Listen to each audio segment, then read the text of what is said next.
Hope you are doing great. My name is Sai Striker and welcome back to the channel. So last time we had discussed about solar eclipses. Yes.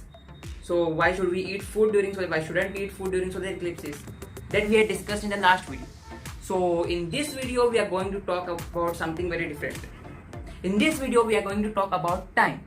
Yes, you have heard it right. We are going to talk about time. Now what's the definition of time? Everybody knows what time is, right?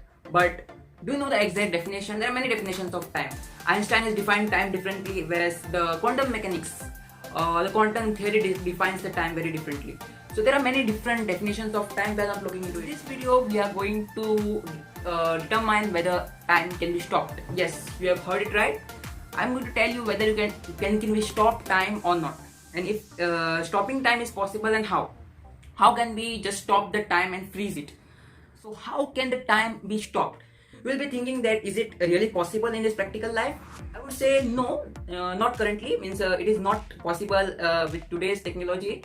But maybe in future, one day people will know how to stop time. In this video, all the things that I'm going to talk are all hypothetical, and you just can't do it in practical life. So how can we stop time? That's the big question. I'll try to explain this in a very simple way. You all know, faster a person does a work, lesser the time it takes to complete that work. Means if you do work very fast, the time required to finish that work will be very less, and if you do a work very slow, the time required to complete that work will be very more as compared to the other speed.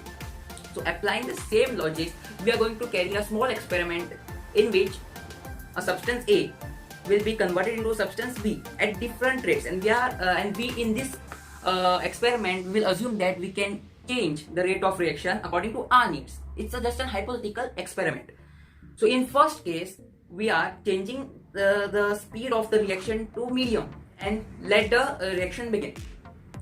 So when the reaction starts, we are observing that A colored substance, which is red in color, is converted into B color substance, which is blue in color. We are observing the changes as every drop from red color is converting into blue color, and once the whole substance is turned into blue color, we will conclude that the reaction is over. So now let's try the same experiment by just increasing the speed a little higher. You will observe that all the changes that are happening at a faster rate, and time required to complete this reaction is much lesser instead. So now let's do a thing. Let's change the speed of the reaction to infinity. You all will be thinking, is it really possible to change the speed of the reaction to infinity?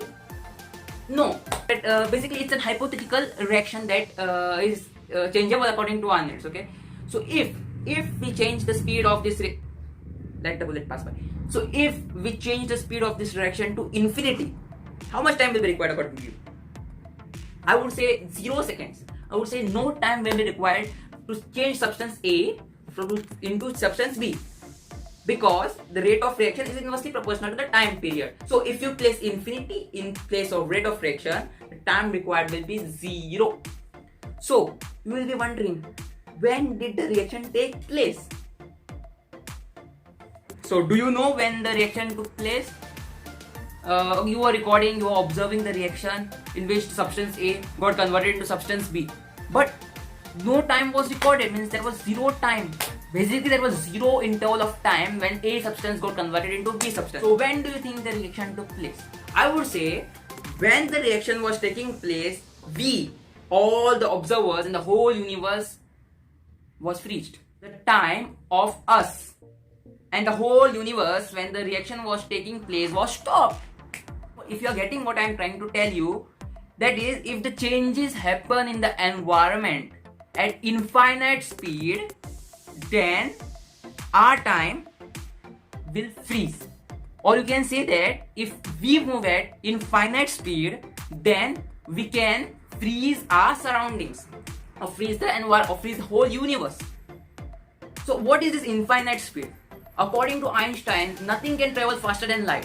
So if we just travel the speed of light, or even exceed the speed of light, we can see the whole universe frozen.